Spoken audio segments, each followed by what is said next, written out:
ہیں کیا مطلب؟ وہ جو صوفے پہ بیٹھی موبائل پہ لگی تھی ہڑبڑا کے اٹھی معید بھی فکر مند ہو گیا۔ ماں کی شوگر ہائی ہوئی تو انفیکشن ہو سکتا ہے۔ میں اینڈوکرائنالوجسٹ ہوں یا تم؟ ڈاکٹر جعفر بگڑ کے بولا۔ میں شوگر ہائی نہیں ہونے دوں گا۔ اگر ہم ان کو میٹھا کھلا کے ساتھ ہی اس نے انسولین کی ایک قسم کا نام لیا لگا دیں تو شوگر ہائی نہیں ہوگی۔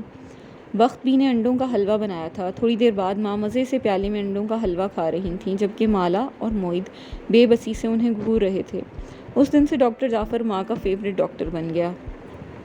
وہ دوپہر کے کھانے کے بعد پیالہ بھر کے انہیں میٹھا کھانے دیتا اور ساتھ ہی مالا ان کو انسولین کی وہ قسم لگا دیتی جو اس نے کہی تھی۔ وہ کھانے سے پہلے کی شوگر بھی نوٹ کر کے بتاتی اور ساتھ یہ بھی کہ وہ کیا اور کتنا کھا رہی ہیں۔ انسولین فوراً جسم میں جا کے شوگر لیول کم کر دیتی۔ یہ خطرناک چیز تھی لیکن چونکہ اینڈوکرائنالوجسٹ خود اس کو مانیٹر کر رہا تھا اس لیے ماں کا شوگر لیول ٹھیک رہا اور وہ ایک دم خوش رہنے لگیں۔ وہ ہر روز میٹھا بنواتیں۔ جعفر کا کہنا تھا کہ مریض خوش نہیں ہوگا تو صحت مند نہیں ہوگا۔ جون کے مہینوں میں انہوں نے بہت میٹھا کھایا۔ جعفر نے جولائی میں بھی انہیں میٹھا کھانے دیا۔ اس کا کہنا تھا کہ اگست میں جب زخم مکمل بھر جائے گا اور چلنے پھرنے لگیں گی تب ہم اس کو روک دیں گے۔ البتہ ماں کو سختی سے منع تھا کہ وہ جعفر کی اجازت کے بغیر میٹھا نہیں کھا سکتیں۔ آہستہ آہستہ وہ میٹھے میں ایک دن کا گیپ دینے لگا۔ ماں کو یہ بات پسند نہیں آئی لیکن مجبور تھیں۔ وہ بھی گیپ والا دن تھا لیکن ماں نے صبح دیکھا کہ بخت بھی شاہی ٹکڑے بنا رہی ہیں۔ ان کے کان کھڑے ہو گئے۔ ماں سے جا کے پوچھا تو انہوں نے سر جھکا کے معصومیت سے کہا معید نے کہا تھا۔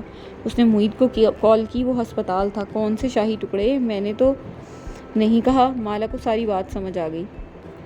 اسے ماں کی معصومیت پہ ہنسی بھی آئی لیکن خیر۔ دوپہر میں وہ چپ چاپ شاہی ٹکڑوں کا پیالہ لیے ماں کے پاس گئی اور انہیں تھما دیا۔ بس ایک پیالہ کھانا ہے آپ نے۔ ماں نے چپ چاپ سر جھکا لیا، کچھ نہیں کہا، دوبارہ نہیں مانگا۔ مالا کو لگا ماں کو بالآخر اپنی شوگر کا احساس ہونے لگا ہے۔ رات کو اس نے بخت بھی اور معید کے ساتھ کچن میں میٹنگ کی۔ اب مجھ سے پوچھے بغیر گھر میں میٹھا نہیں بنے گا۔ معید نے سر ہلایا۔ ہاں اور مالا، اب ماں کو آج کی حرکت پہ کچھ نہ کہنا۔ میں نے انہیں ایک پیالہ دے دیا ہے، وہ مزید نہیں مانگیں گی۔ مالا کا منہ کھل گیا۔ معید، میں انہیں ایک پیالہ دے چکی تھی، انہوں نے تم سے الگ سے مانگا ہے؟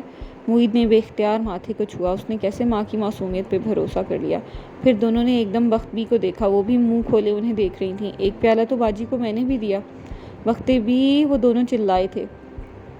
اور ماں کمرے میں بیٹھی ہم ٹی وی کا کوئی ڈرامہ لگائے مزے سے شاہی ٹکڑے کھا رہی تھیں۔ بس ثابت ہوا کہ وہ ان کی ماں تھیں۔ اندرون شہر کی گندی میلی گلیوں میں سے ایک کے اندر اس گھر میں آج بہت رش تھا۔ البتہ وی آئی پی کے لیے مختص قالین والے کمرے میں صوفے پہ کرروفر سے بیٹھی کبیرہ بیگم تنہا تھیں۔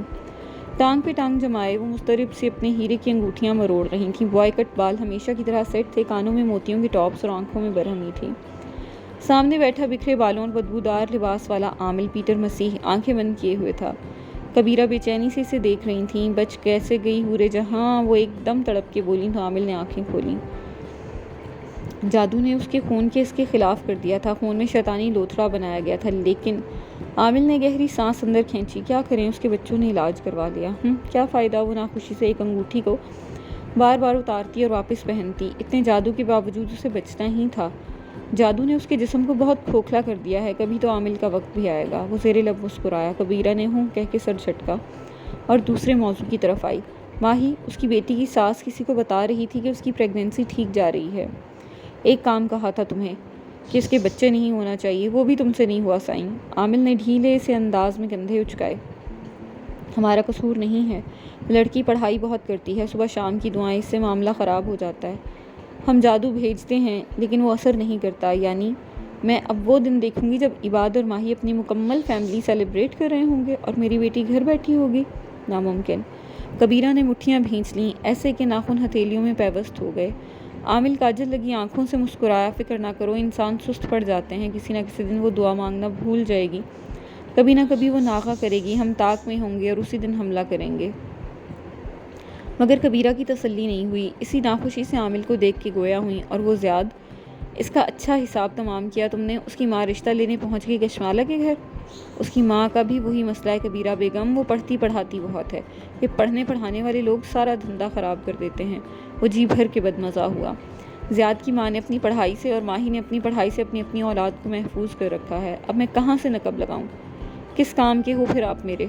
زیاد کی ماں کا کچھ کرتا ہوں۔ جب حورِ جہاں جیسی پڑھنے پڑھانے والی عورت جادو سے بیمار پڑ سکتی ہے تو زیاد کی ماں کیا چیز ہے؟ وہ آنکھیں بند کر کے کچھ بڑھانے لگا، پھر اسی کیفیت میں بولا، زیاد کشمالہ کو پسند کرتا ہے اور اس سے شادی کے معاملے میں سنجیدہ ہے۔ تمہاری بیٹی کا معاملہ مجھے یہاں ہوتا نہیں دکھائی دے رہا۔ میری بیٹی کی شادی زیاد سے ہی ہوگی اور تم کرواؤ گے یہ سب۔ کبیرہ بے چینی سے ناخن چبانے لگی۔ یہ وہ صرف تب کرتیں جب وہ شدید بے بسی کا شکار ہوتیں۔ خاندان والوں کی باتیں، اپنی بیٹی کا بڑھتا وزن، یہ سب اسے ہراساں کرتا تھا، اور پھر دھوم دھام سے شادی کر کے وہ ایک اچھا داماد لے کر خاندان پہ دھاک بھی بٹھانی تھی۔ کبیرہ کو ہمیشہ یہی فکر ہوتی تھی کہ اپنی دھاک ہر ایک پہ قائم رکھے، اور اگر یہ سب نہ ہو سکا اور اسے ماہی کا بچہ اور مالا کا بسا ہوا گھر دیکھنا پڑا تو یہ کسی بھیانک خواب سے کم نہیں ہوگا۔ کشمالہ زیاد کو پسند نہیں کرتی، اس کی زندگی میں کوئی اور ہے۔ عامل ایک دم چونک کے بولا۔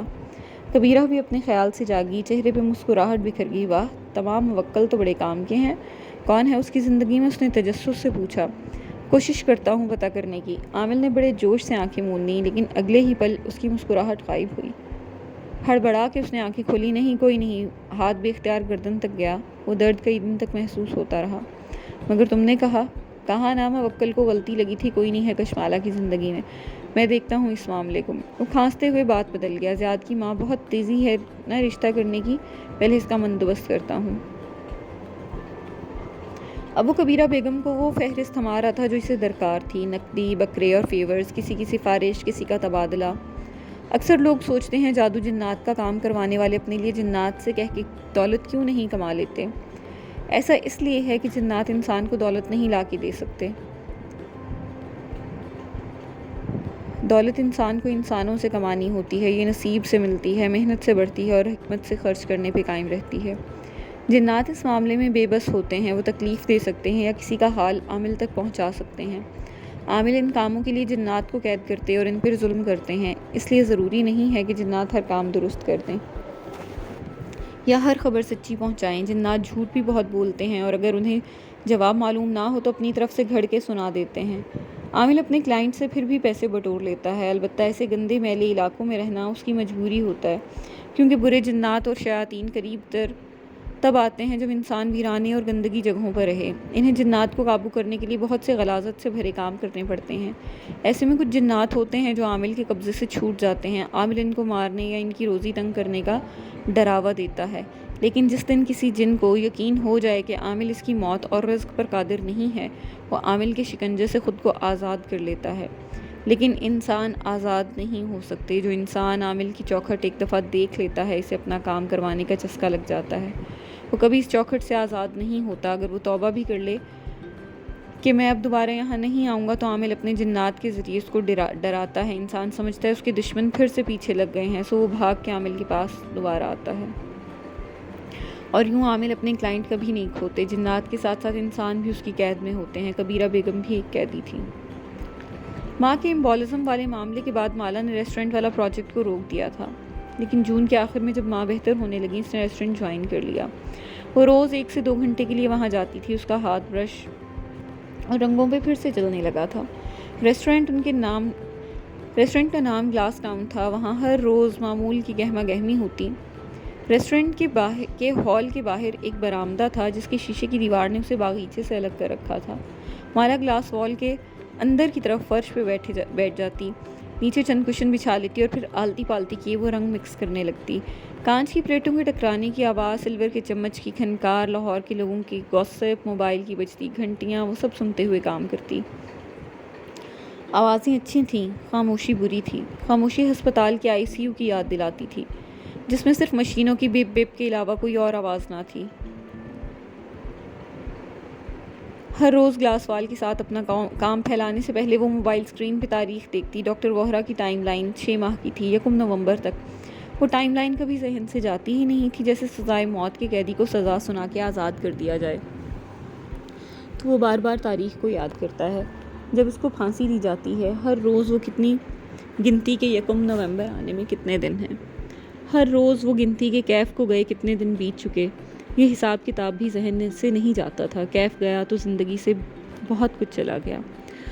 تعقب ہونے کا احساس پھر سے چھانے لگا، لیکن اس نے پھر کوئی گارڈ نہیں رکھا۔ وہ رکھنا ہی نہیں چاہتی تھی۔ سیکیورٹی گارڈ چیزوں کو پیچیدہ بنا دیتے تھے، یا شاید وہ صرف کیف تھا۔ مالا نے اس خوف کو نظر انداز کرنا شروع کر دیا۔ ماہی مسلسل اسے قرآنی آیات بھیجتی، ان کو پڑھا کرو مالا، ماں پہ جادو ہے۔ وہ ان کو پڑھتی اور پورے انہماک سے پڑھتی، لیکن ماں کی صحت یابی کے لیے، جادو کا سوچ کے نہیں۔ اسے جادو جنات پہ یقین نہیں تھا، وہ ہوتے ہیں لیکن کسی اور کے ساتھ، کسی اور زمانے میں۔ اس کی ماں پہ کوئی جادو نہیں تھا، ماں نہ ہی وہمی تھی۔ اس کے بعد گھر میں خون نہیں آیا، نہ کسی نے کوئی اور حرکت کی۔ ہاں، ایک تعاقب ہونے کا احساس تھا، لیکن وہ اس کو نظر انداز کر دیتی تھی۔ وہ ریسٹورانٹ پہنچی تو ماں کا ٹیکسٹ میسج آیا، پہنچ گئی ہو؟ وہ مسکرا کے جواب لکھتی، جی ماں۔ روز اس کی کوشش ہوتی کہ پہنچتے ساتھ ان کو پہلے میسج کرے، لیکن ان کا میسج پہلے آ جاتا۔ وہ منٹ گن رہی ہوتی تھیں، وہ کام کر رہی ہوتی تو ماں کا میسج آتا، ساتھ ساتھ کچھ کھاتی پیتی بھی رہنا۔ ان موئے ریسٹورنٹ والوں سے کہو تمہیں فری میں کھانا دیا کریں۔ ماں بھی ٹپیکل ماں تھیں، وہ ہنس کے روز انہیں میسج کرتی، جی وہ مجھے کافی دیتے ہیں۔ ماں کو خالی پیٹ کافی پینا پسند نہ تھا، لیکن وہ عمر کے اس حصے میں تھیں جب انٹرمیٹنٹ فاسٹنگ ایک روٹین بن جاتی ہے۔ انٹرمیٹنٹ فاسٹنگ کرنے والے لوگ رات کے کھانے اور اگلی دوپہر کے کھانے میں 12 سے 16 گھنٹے کا گیپ دیتے ہیں، اور اس دوران سوائے پانی یا بلیک کافی کے کچھ نہیں کھاتے۔ وہ صبح صبح کافی سے زیادہ کچھ کھا بھی نہیں سکتی تھی، اور کافی سے اسے کیف یاد آتا تھا، لیکن وہ اس کے ذہن سے جھٹک دیتی۔ ریسٹورنٹ سے نکلنے سے پہلے ماں کا میسج آ جاتا، نکل پڑی ہو؟ وہ کہتی، جی راستے میں ہوں، حالانکہ وہ دروازے پہ ہوتی تھی۔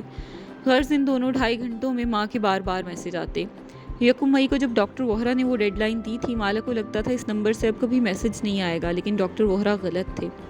وہ بار بار دہرا کے دل کو یقین دلاتی۔ ڈاکٹر وہرا نے کہا تھا وہ گلائما ہے، لیکن وہ منجیوما نکلا۔ اب میری ماں کبھی بیمار نہیں ہوں گی۔ مگر 1 نومبر کی تلوار ذہن پہ لٹک رہی تھی، بس یہ 1 نومبر گزر جائے، پھر زندگی میں سکون آ جائے گا۔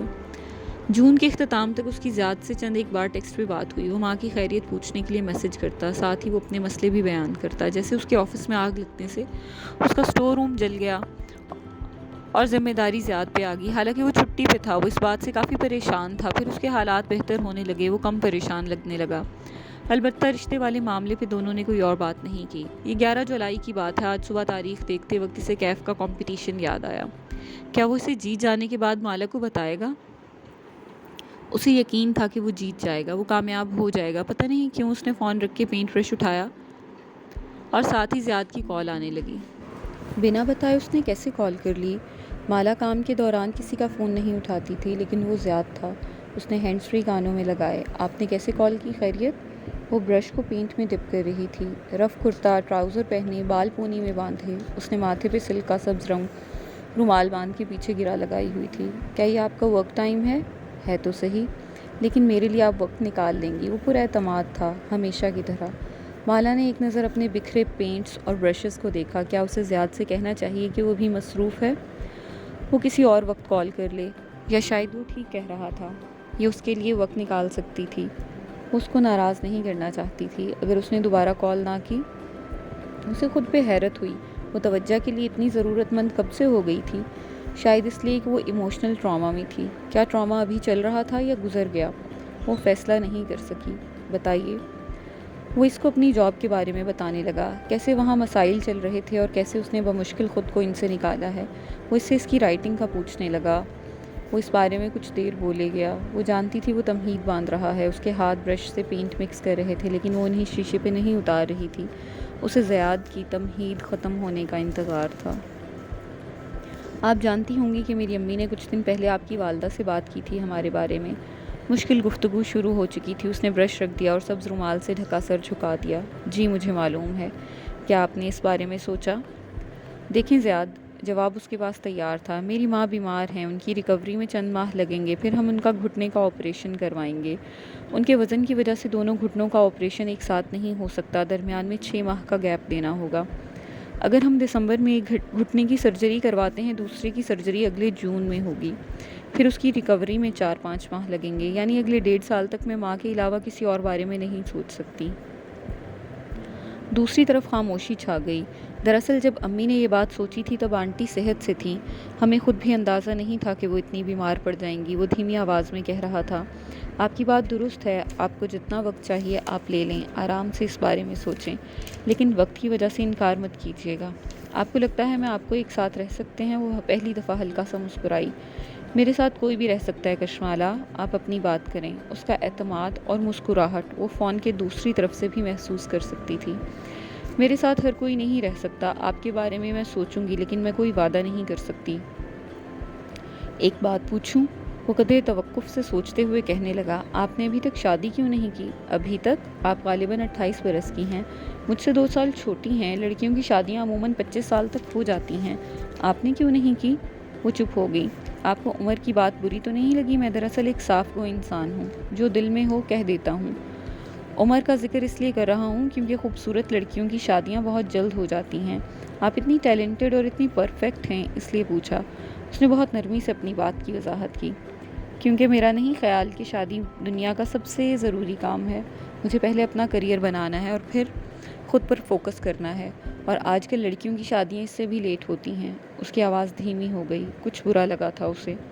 میرا خیال ہے شادی کریئر سے پہلے آتی ہے، خصوصاً لڑکیوں کے لیے، کیونکہ لڑکیاں لڑکوں سے جلد ایج کرتی ہیں۔ پہلے مجھے بہت حیرت ہوتی تھی یہ دیکھ کے، میرے ارد گرد کام کرنے والی خواتین 30 کا ہنسا عبور کرنے کے بعد اتنی چڑچڑی کیوں ہونے لگتی ہیں۔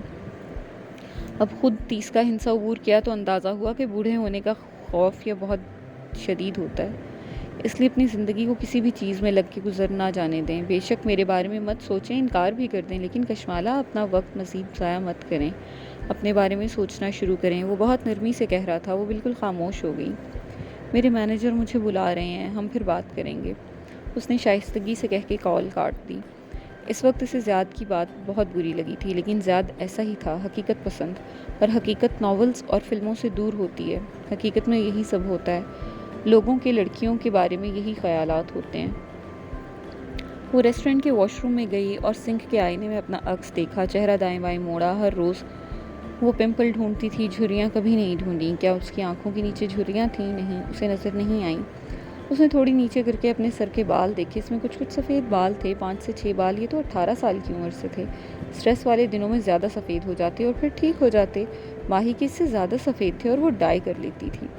کیا میں نے اوشن کے پیچھے اتنے برس اپنی زندگی ضائع کر دی اور اب اوشن بھی میرے ہاتھ میں نہیں رہا، صرف بینک اکاؤنٹ میں جمع ہوا کچھ پیسہ باقی رہا؟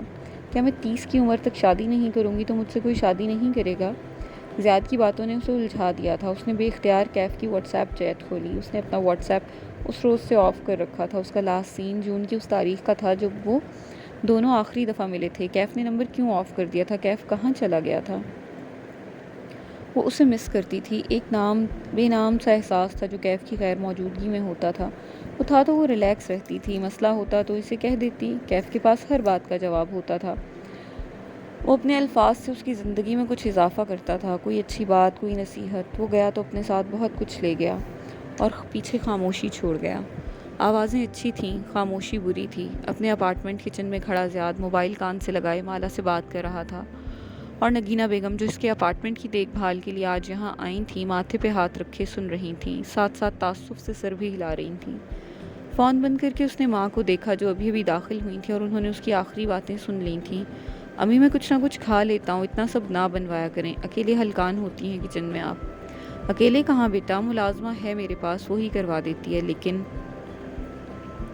انہوں نے نرمی سے اسے پکارا، بیٹے آپ کشمالہ سے بات کر رہے تھے؟ جی۔ اس نے موبائل رکھتے ہوئے فریج کھولا اور پانی کی بوتل نکالی۔ آج اس کی چھٹی تھی، وہ گھر تھا، اس لیے آرام دہ لباس میں ریلیکس نظر آ رہا تھا۔ آپ کو کشمالہ سے یوں نہیں کہنا چاہیے کہ وہ اپنا وقت ضائع کر رہی ہے۔ لیکن امی وہ اپنا وقت ضائع کر رہی ہے، وہ فکر مندی سے کہہ رہا تھا۔ ایسے اگر وہ خود کو پس پشت ڈالتی ہے تو وہ یہ قیمتی سال ضائع کر دے گی۔ ہاں بیٹے، میں آپ کی بات سمجھ سکتی ہوں، آپ ٹھیک کہہ رہے ہو، لیکن آپ کو ایسا ہی نہیں کہنا چاہیے۔ وہ اوپری کیبنٹ سے ٹفن باکسز نکالنے لگیں۔ زیاد اپنی جاب کی وجہ سے شہر کے دوسرے کونے میں رہتا تھا۔ وہ ہفتے میں ایک دفعہ یہاں آ کے اس کا فریج بھر جاتی تھی۔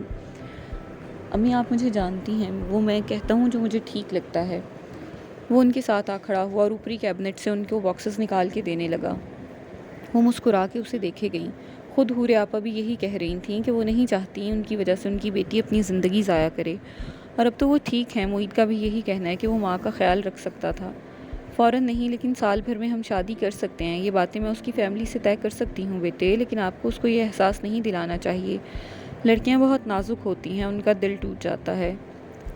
وہ کاؤنٹر سے ٹیک لگائے ہتھیلیاں کاؤنٹر ٹاپ پہ جمائے کھڑا سوچنے لگا، اس طرح تو میں اس سے کبھی دل کی بات نہیں کہہ سکوں گا۔ مجھے ہر بات پہ سوچنا پڑے گا کہ وہ بہت حساس ہے۔ نہیں بیٹے، ایک دفعہ شادی ہو جائے تو میاں بیوی کو ایک دوسرے کی سمجھ آ جاتی ہے کہ دوسرے کا مطلب وہ نہیں ہے۔ یوں فون پہ آپ کہو گے تو برا لگے گا۔ وہ اب ایک باکس سے کھانا دوسرے میں پلٹ رہی تھیں، پھر ڈھکن بند کیا اور سنک کی طرف بڑھیں۔ نل کھول کے ہاتھ دھوتے ہوئے انہوں نے بات جاری رکھی۔ کشمالہ بہت اچھی لڑکی ہے اور اتنے عرصے بعد آپ کسی لڑکی کے لیے مانے ہو، میں بہت خوش ہوں، لیکن آپ چاہتے ہو بیٹے کہ وہ آپ سے شادی کے لیے رضامند ہو جائے تو آپ کو اس کی حساسیت کا خیال رکھنا ہوگا۔ اس کو دکھی کر کے تو نہیں مجبور کرنا شادی کے لیے۔ کیا میں نے اسے دکھی کر دیا؟ وہ فکر مند ہوا۔ نگینہ بیگم نے محبت سے اس کے کندھے پہ ہاتھ رکھا۔ اس کو کال کر کے اس سے معذرت کر لینا۔ آپ نے اس کو محبت سے بیاہ کے لانا ہے۔ ایک نئی زندگی کی شروعات دل دکھانے سے نہیں ہونی چاہیے۔ زیاد نے مسکرا کے ان کے ہاتھ پہ ہاتھ رکھا۔ تھینکس امی، میں اس سے سوری کر لوں گا اور آئندہ بھی خیال رکھوں گا کہ کشمالہ کا دل میری وجہ سے نہ دکھے۔ آپ بتائیں، آپ کی ملازمہ ٹھیک کام کر رہی ہے؟ بس گزارا کر دیتی ہے، پتہ نہیں کیوں ایک بازو میں درد رہنے لگا ہے۔ وہ بار بار اپنے ایک بازو اور گردن کو دبا کے کہہ رہی تھیں۔ زیاد چونکا۔ اپائنٹمنٹ لوں؟ نہیں بیٹے، یہ درد مجھے بیماریوں کے درد نہیں لگتے، بس ہمارے رشتہ داروں کی نظریں ہیں، خود ہی ٹھیک ہو جائے گا۔ وہ مسکرا کے اب ٹفن اس کے فریج میں رکھ رہی تھیں۔ اتنے عرصے بعد بالآخر کشمالہ کی صورت میں ان کے گھر میں خوشی آنے والی تھی۔ ہر ماں کی طرح نگینہ بیگم بہت خوش تھیں۔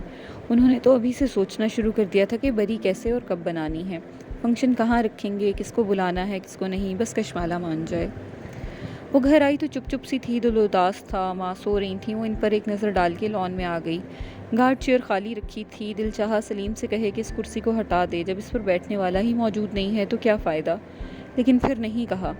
سوچا ماہی یا صفورہ کو کال ملا کے ان سے پوچھے کہ کیا وہ بوڑھی ہو رہی تھی، لیکن نہیں پوچھا۔ آج ماں کے سارے کام کرتے ہوئے اس نے اس سے بھی زیادہ بات نہیں کی۔ دل بہت برا ہو رہا تھا۔ وہ چپ چاپ سر لپیٹ کے سونے لیٹ گئی۔ نیند نہیں آ رہی تھی، لیکن وہ آنکھیں بند کیے لیٹی رہی۔ یہ احساس کہ وہ اپنی زندگی ضائع کر رہی ہے بہت دل ڈبو دینے والا تھا۔ صبح وہ کام پہ آئی تو اس کا چہرہ ویران تھا۔ اس نے لمبی سبز قمیض کے نیچے سفید ٹراؤزر پہن رکھا تھا، دوپٹہ گردن میں مفلر کی طرح لپیٹ کے دونوں پلو آگے ڈالے ہوئے تھے۔ بندھے ہوئے بالوں کے اوپر سلک کا سبز رومال لپٹا تھا اور دائیں گال پہ ایک دانہ نکلا تھا۔ وہ ویران چہرہ لیے گلاس وال کے ساتھ فرش پہ بیٹھ گئی۔ گلاس وال کا نچلا حصہ اچھا خاصا پینٹ ہو چکا تھا۔ وہ سر جھکا کے اپنے پینٹ نکالنے لگی، تبھی پلیٹوں کانٹوں کے ٹکرانے کی آوازوں کے درمیان اسے شناسا آوازیں سنائی دیں۔ اوہ! اس نے ماتھے کو چھوا۔ اس کی لاہور کی دوستوں نے کہہ رکھا تھا کہ آج وہ گلاس ٹاؤن میں گیٹ ٹوگیدر کریں گی۔ انسٹا پہ انہوں نے اسے پیغام بھیجا تھا، لیکن کل سے اس نے فون آف کر رکھا تھا۔ اب وہ لڑکیاں سامنے سے آتی نظر آئیں تو مالا کو سمجھ میں نہ آیا کہ وہ کیا کہے۔ وہ تو تیار بھی نہیں تھی۔ سد شکر کہ وہ گلاس وال کے باہر باغیچے میں بیٹھ گئیں۔ وہ اندر تھی اور فرش پہ تھی، شیشہ دھندلایا ہوا تھا، وہ اسے نہیں دیکھ سکتی تھیں، نہ ان کو معلوم تھا کہ وہ وہاں پینٹ کرتی ہے۔ اس نے صرف کام کا بتایا تھا، جب تک وہ اسے نہیں دیکھیں گی وہ یہیں چھپی رہے گی۔ آج اسے کسی سے نہیں ملنا تھا، ان چاروں سے تو ہرگز نہیں۔ وہ چاروں اس کی کلاس فیلوز تھیں اور شادیوں کے بعد سیٹل ہو چکی تھیں۔ تم نے انسٹا پہ شہرین کی سٹوری دیکھی؟ ان کی گفتگو شروع ہو چکی تھی۔ اس نے اپنی برتھ ڈے پہ بنٹو کاظمی کا جوڑا پہنا ہوا تھا، نیا نیا پیسہ آیا ہوا ہے۔ ہاں، شہرین اپنے آن لائن بزنس سے کما رہی ہے، اب وہ دینا اور بنٹو پہنتی ہے۔ یار وہی نیا پیسہ ہی ہے۔ وہ بارش کے قطرے بناتی ہوئی شاید اکتا رہی تھی۔ لاہور کی سوشلائٹس کی گفتگو انہی باتوں کے گرد گھومتی تھی، کس کے پاس نیا پیسہ آ رہا ہے، کیوں آ رہا ہے، کون سستے برانڈ پہنتا ہے، کون انویسٹمنٹ پیس میں انویسٹ کرتا ہے، بچوں کی اسکولنگ اور فلپینو ملازمائیں۔ پھر باتیں گوسپ کی طرف چلی گئیں۔ ایک لڑکی بتا رہی تھی کہ انسٹا پہ ان کے سوشل سرکل کی کس خاتون نے نقلی برانڈ پہن کے تصویریں کھنچوا رکھی تھیں۔ سینتورینی پہنچ گئی الیزے، لیکن نقلی برانڈز پہننا نہیں چھوڑے اس نے۔ جب گوسپ ختم ہوئی تو وہ ذکر شروع ہوا جو ہر ایک کی دکھتی رگ ہوتا ہے اور جس سے 21ویں صدی میں ایک دوسرے کو نیچا دکھایا جاتا ہے، سفر کے قصے۔ یار صلا، تم کتنے عرصے سے یہاں ہو، ٹریول کیوں نہیں کرتی ہو؟ مالا نے برش پھیرتے ہوئے گہری سانس لی۔ ٹریولنگ، یہ وہ موضوع تھا جس پہ لاہوری سوشلائٹس گھنٹوں بول سکتی تھیں۔ جو گزشتہ 1 سال سے پاکستان سے باہر نہ گیا ہو، وہ ایسے موقع پہ سخت شرمندہ ہوتا تھا اور دوسرے اپنے سفر کے قصے سنا کے اسے مزید برا محسوس کرواتے تھے۔ وہ چپ چاپ اپنی چیزیں سمیٹ کے وہاں سے کھسک آئی اور سیدھی ریسٹورنٹ کے واش روم میں چلی گئی۔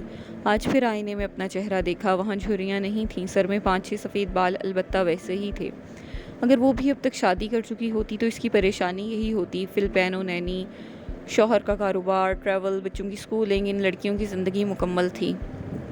صرف اس کی ادھوری تھی کیونکہ اس نے شادی نہیں کی تھی۔ اس کا دل مزید خراب ہونے لگا۔ زیاد کی باتیں، ان لڑکیوں کی چمکتی دمکتی زندگیاں، ہر چیز ایک دم خود پہ حاوی ہونے لگی۔ اس نے ہاتھ دھوئے اور چہرے پہ پانی ڈال کے باہر نکل آئی۔ اپنی الجھنوں میں اس نے غور نہیں کیا کہ بائیں گال پہ گرے پینٹ لگا ہوا ہے جو اس کی آستین کی کف کے ساتھ چہرے تک پہنچا تھا۔ گیلے چہرے اور پینٹ کے داغ سے لا علم وہ باہر نکلی۔ ابھی وہ ریسٹورینٹ کی بیرونی ایگزٹ تک پہنچی ہی تھی کہ کشمالہ، آواز پہ اس کا سارا وجود جیسے نمک کا مجسمہ بن گیا، حالانکہ ابھی تک اس نے مڑ کے نہیں دیکھا تھا۔ یہ آواز۔ مالا اپنی ایڑیوں پہ گھومی۔ سامنے لابی کے دہانے پہ وہ کھڑا تھا، کیف جمال۔ تم وہ بے یقین تھی۔ کیف مسکراتے ہوئے قدم قدم چلتا اس کے سامنے آ رکا، بالکل سامنے۔ سیاہ جینز پہ پہنی سفید ڈریس شرٹ کے کف موڑ رکھے تھے اور کالر کے نیچے 2 بٹن کھلے تھے۔ شرٹ آدھی جینز میں ارسی تھی اور آدھی باہر تھی۔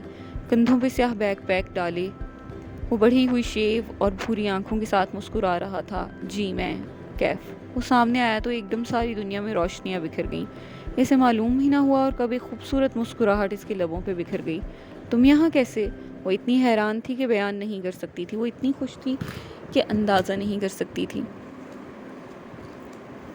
میں لاہور چھوڑ کے جا رہا تھا، سوچا جاتے جاتے آپ سے اپنے آدھے مہینے کی تنخواہ لیتا جاؤں۔ گھر گیا تو معید نے بتایا آپ یہاں ملیں گی، یعنی تم صرف تنخواہ لینے آئے ہو۔ وہ بھی مسکرا دی۔ آپ کو یقین نہیں آیا؟ اب تو تمہارے پاس کافی پیسے ہیں، میرے چند ہزار کی کیا اہمیت؟ کس نے کہا مجھے تنخواہ نوٹوں میں چاہیے؟ کشمالہ مسکرا دی۔ چلو کافی پیتے ہیں۔ اس نے پیشکش کر دی، لیکن پھر ہال کے دوسرے کونے کی طرف دیکھا جہاں گلاس وال کے پار بیٹھی لڑکیاں دکھائی دے رہی تھیں۔ وہ چمکتی دمکتی لڑکیاں ہاتھ ہلا ہلا کے باتیں کر رہی تھیں، کہے لگا رہی تھیں۔ کیف نے اس کی نگاہوں کا تعقب کیا، پھر غور سے اس کا چہرہ دیکھا۔ وہ ان لڑکیوں کو دیکھتے ہوئے کچھ سی سوچ میں گم ہوئی۔ اتنی سی زندگی ہے۔ کشمالہ، اس کو ناپسندیدہ لوگوں کو برداشت کرنے میں کیوں گزاریں؟ وہ پورے دل سے مسکرا دی۔ پھر کہاں چلیں؟ جہاں لوگ سچے اور باتیں سادہ ہیں۔ وہ مسکرایا تو گالوں میں گڑھا گہرا ہو گیا۔ اگر آپ مجھے ایک ایسی جگہ پہ چائے پلا دیں جہاں کی چائے میں پینا چاہتا ہوں تو سمجھیں آپ نے تنخواہ برابر کر دی۔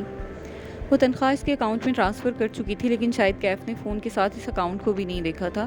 لیکن یہ کیسے ہو سکتا ہے کہ کوئی اپنا بینک اکاؤنٹ نہ چیک کرے؟ خیر اسے کیا، اسے اندازہ بھی نہیں تھا کہ اس کے گال پہ سرمئی پینٹ لگا ہے۔ بس پینٹ ایسیسریز کا بیک پیک کندھوں پہ ڈالا اور اس کے ساتھ چلی آئی۔ کسی اور سے وہ اس حلیے میں نہیں مل سکتی تھی، نگینہ آنٹی اور زیاد سے تو کبھی نہیں، لیکن وہ کیف تھا، وہ مالا کی کمفرٹ زون تھا۔ قریباً پون گھنٹے بعد وہ دونوں دہلی گیٹ کے سامنے کھڑے تھے۔ یہ سرخ اینٹوں سے بنا بڑا سا شہر دروازہ تھا۔ دروازوں کے نام عموماً اس کے رخ کے حساب سے رکھے جاتے تھے۔ یہ دروازہ دہلی کو فیس کرتا تھا، اس لیے یہ دہلی دروازہ تھا۔ والٹ سٹی کے محکمے نے گزشتہ چند برسوں میں قدیم لاہور کے ان چند مقامات کو ریسٹور کیا تھا۔ یہ یورپین شہروں کے تاریخی مقامات جیسے صاف ستھرے اور چمکتے دمکتے نہیں تھے، لیکن پھر بھی یہ سیاحتی معیار پہ پورے اترتے تھے۔ تم تب سے لاہور میں ہو، واپس نہیں گئے؟ وہ تحیر سے کہتے ہوئے دہلی دروازے کے اندر داخل ہو رہی تھی۔ وہ اس کے ساتھ چلتے ہوئے گردن گھما گھما کے اطراف کو دیکھ رہا تھا۔ نہیں، مجھے اپنا پلان بنانا تھا، خاموشی اور تنہائی میں۔ اندر ایک رونق بازار تھا، دونوں اطراف میں دکانیں تھیں اور ہر طرف سے گلیاں نکلتی تھیں۔ مسالوں کی خوشبو زور سے نتھروں میں گھسی مگر اچھی لگی۔ بنا لیا؟ جی بنا لیا۔ کیف مسکرایا، اس کی آنکھوں کی چمک اور عزم بھی اسے اچھا لگا۔ لاہور دوبارہ آؤ گے؟ وہ ایک بغلی گلی سے نکل کے شاہی حمام کی طرف جا رہے تھے۔ دھوپ، شور، مسالہ جات کی خوشبو، اس سب میں اسے اونچا بولنا پڑ رہا تھا۔ نہیں آؤں گا۔ وہ سامنے دیکھ کے قدم اٹھا رہا تھا۔ کیوں؟ کیونکہ لاہور نے میرا دل توڑا ہے، دوبارہ دل توڑوانے نہیں آؤں گا۔ اس نے مالا کو دیکھے بغیر کہا اور آگے بڑھ گیا۔ وہ وہیں کھڑی رہ گئی۔ کبھی کبھی اسے لگتا تھا کہ اس نے زارا والی بات جھوٹ میں کہی ہے تاکہ وہ کاش ہم مختلف حالات میں ملے ہوتے کا اثر زائل کر سکے۔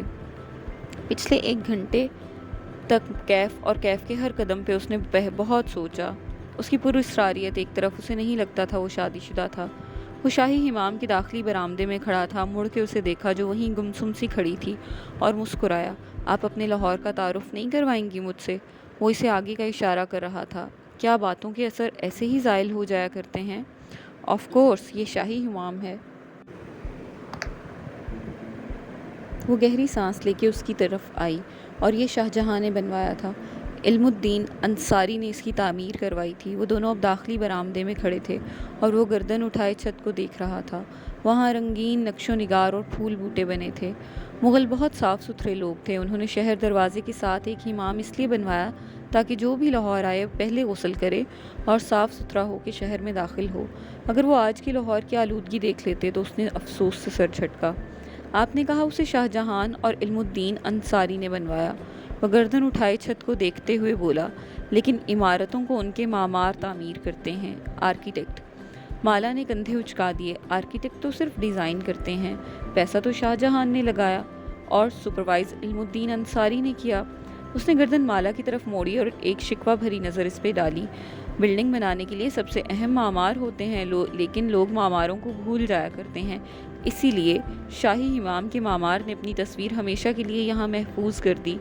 کیف نے انگلی سے اوپر اشارہ کیا۔ کیا؟ کدھر؟ اس نے حیرت سے سر اٹھایا۔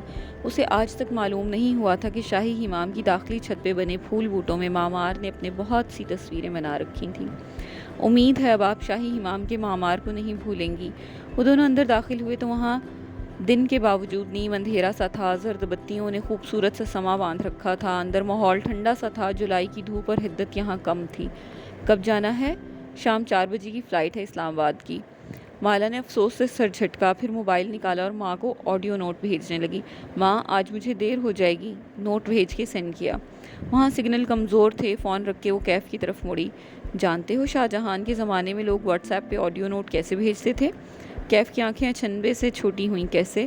مالا نے مسکراہٹ دبا لی اور اسے حمام کے حال کمرے کے ایک کونے میں جانے کو کہا۔ خود وہ کافی دور دوسرے کونے میں جا کھڑی ہوئی۔ لاہور آنے والے مہمانوں کو لاہوری سب سے پہلے یہ جادو کا کرتب دکھاتے تھے، اسے بھی کیف کو دکھانا تھا۔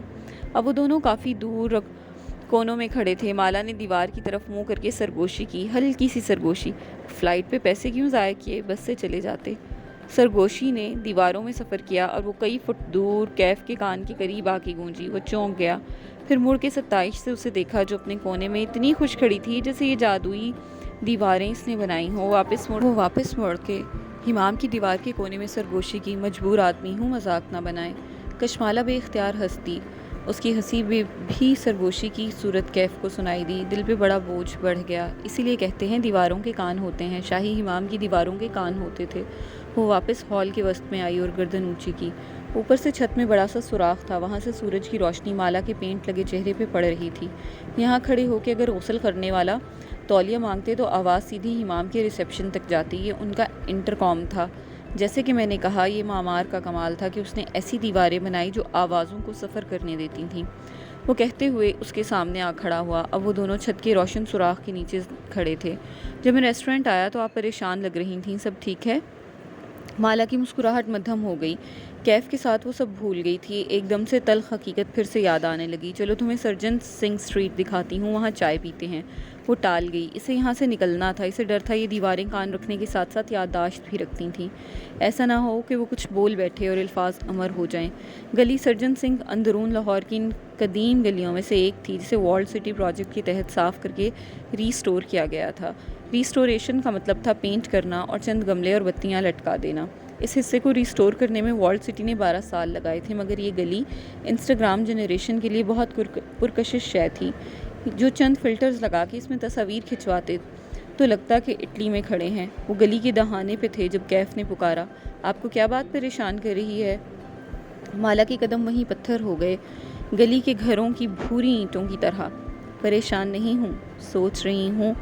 وہ قدم قدم چلتی اس کے عین سامنے کھڑا ہوا۔ وہ بھوری آنکھیں دھوپ سے چھوٹی کیے ہوئے تھا۔ کسی نے کچھ کہا ہے نا؟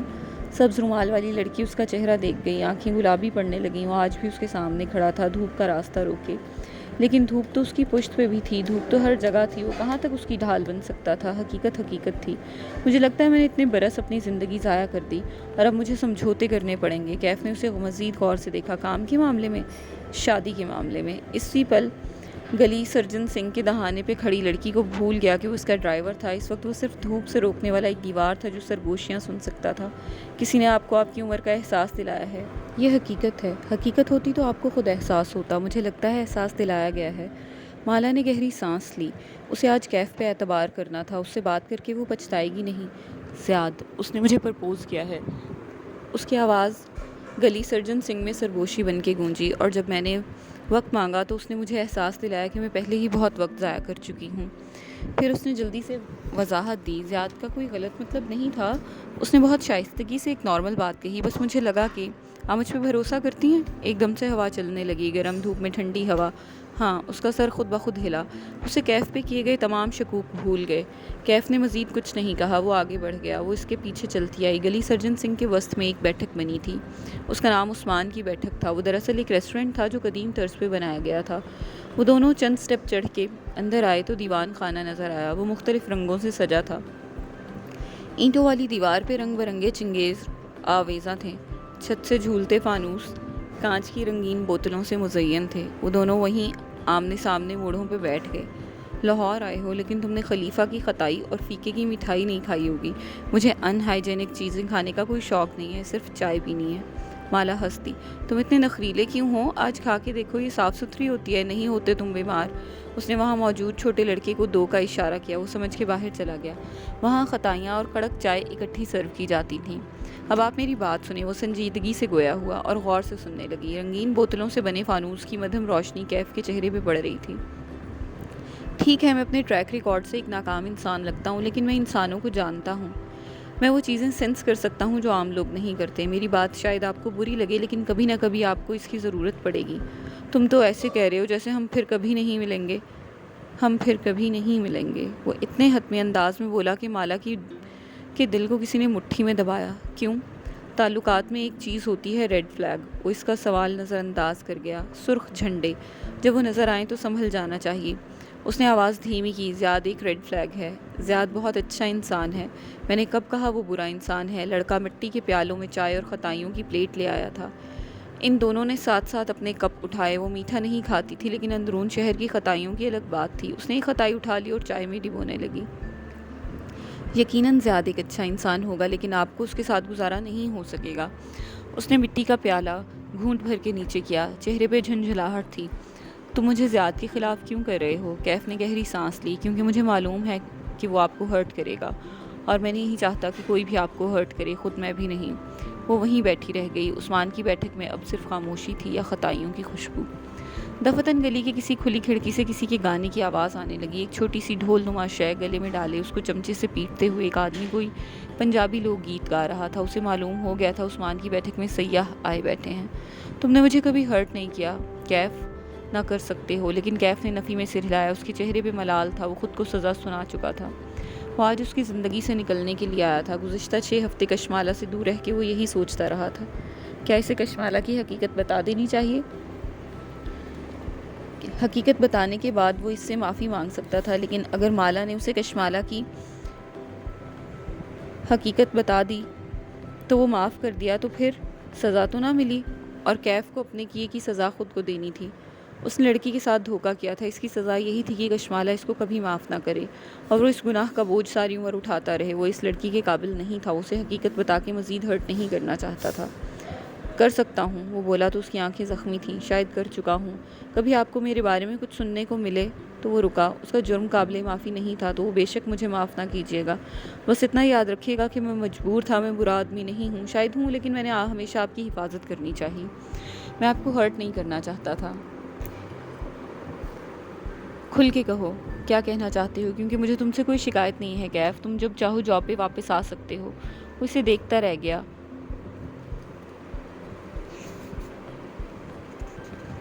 اسے معلوم تھا وہ یہ کہے گی، وہ کبھی نہ کبھی وہ یہ کہے گی، اور یہ ایک فکرہ اس کے قدموں کی زنجیر بن جائے گا۔ پھر وہ خود کو سزا کیسے دے گا؟ اس نے زارا کو اپنی بیوی بتانے کا جھوٹ اسی لیے بولا تھا تاکہ وہ اس تک جاتے سارے راستے بند کر دے۔ وہ 6 ہفتے اس سے دور اسی لیے رہا تاکہ وہ اسے بھول جائے، لیکن کشمالہ مبین ایسی لڑکی نہیں تھی جو گزرے وقت کے ساتھ بھول جائے۔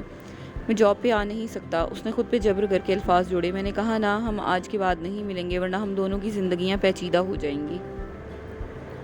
رنگین بوتلوں سے بنا فانوس ہوا سے ذرا ذرا سے جھولنے لگا تھا۔ گانا گاتے پنجابی گویے کی آواز مسلسل سنائی دے رہی تھی۔ جہاں تک رہا زیاد، تو اس سے شادی سوچ سمجھ کے کیجیے گا۔ زیاد آپ کو ہرٹ کرے گا اور بہت ہرٹ کرے گا۔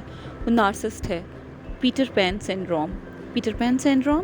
اسے حیرت ہوئی۔ کیف نے اس بات میں سر ہلایا۔ All boys grow except Peter Pan, the boy who does not grow up. تمام لڑکے بڑے ہو جاتے ہیں سوائے پیٹر پین کے ہی، وہ لڑکا ہے جو کبھی بڑا نہیں ہوتا۔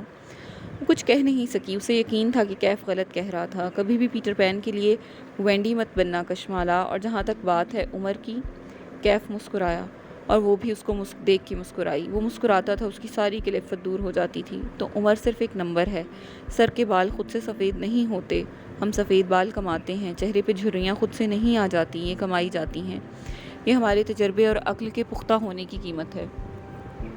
پھر اس نے دل پہ انگلی رکھی، بس دل مطمئن ہونا چاہیے، اگر دل شادی کے بغیر خوش نہیں ہے تو شادی کر کے بھی خوش نہیں ہوگا۔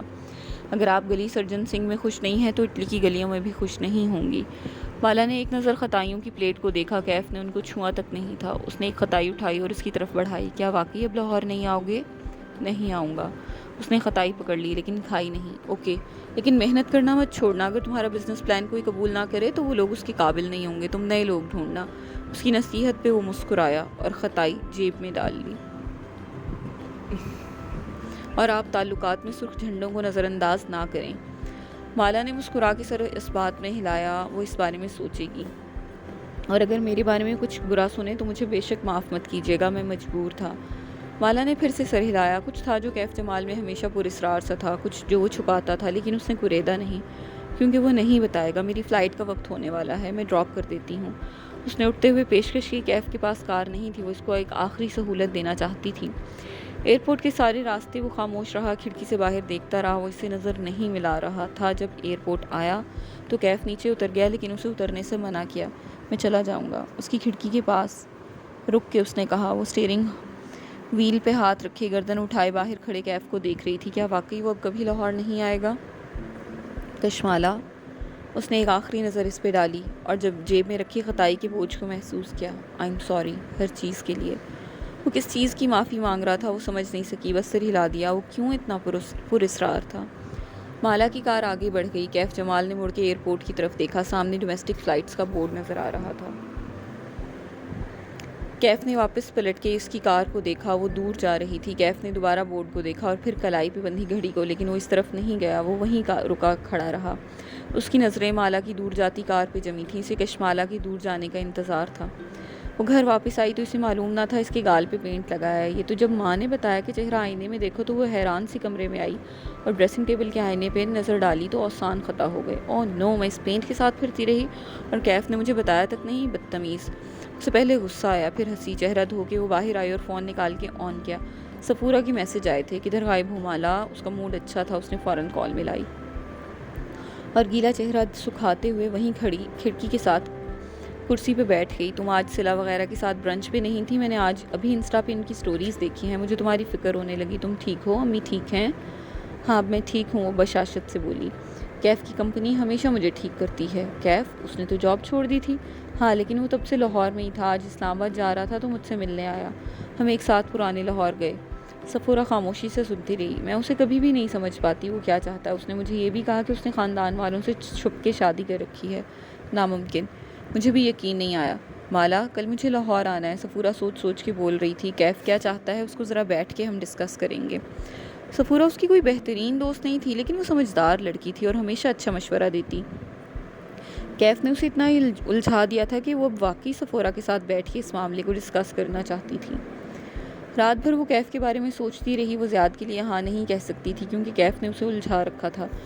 کیا وہ اس میں دلچسپی رکھتا تھا؟ پھر وہ کیوں چاہتا تھا کہ خود کو مالا سے دور کر دے؟ وہ کس سے بھاگ رہا تھا؟ جب تک اس کا ذہن کلیئر نہ ہو وہ کیسے زیاد سے ایک نیا تعلق بنا سکتی تھی؟ اگلی صبح سفورہ کا فون آ گیا، وہ لاہور آ چکی تھی، وہ اپنی امی کے گھر تھی، اس نے مالا سے وہیں آنے کو کہا۔ وہ بھی اس سے اپنے گھر نہیں ملنا چاہتی تھی، اسے کھل کے سفورہ سے بات کرنی تھی۔ کیف کی کزن تھی، وہ اسے مالا سے بہتر طور پر جانتی تھی۔ وہ سفورہ کے گھر پہنچی تو دوپہر روشن تھی۔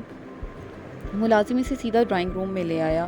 وہ اندر داخل ہوئی تو سفورہ وہیں بیٹھی تھی۔ مالا کو حیرت ہوئی، وہ اسے لینے باہر نہیں آئی، نہ وہ اس سے ملنے کے لیے اٹھی، بس اس نے سر اٹھا کے تیار سی مالا کو دیکھا جو گلابی چکن کاری کی لمبی قمیض اور دوپٹے میں ملبوس تھی، سفید ٹراؤزر کے ساتھ سفید ہائی ہیلز پہنے، وہ بال کھولے فریش لگ رہی تھی۔ سفورہ اس کے برعکس تھی، اس کی آنکھیں سرخ اور گیلی تھیں۔ بیٹھو مالا، ہمیں بات کرنی ہے۔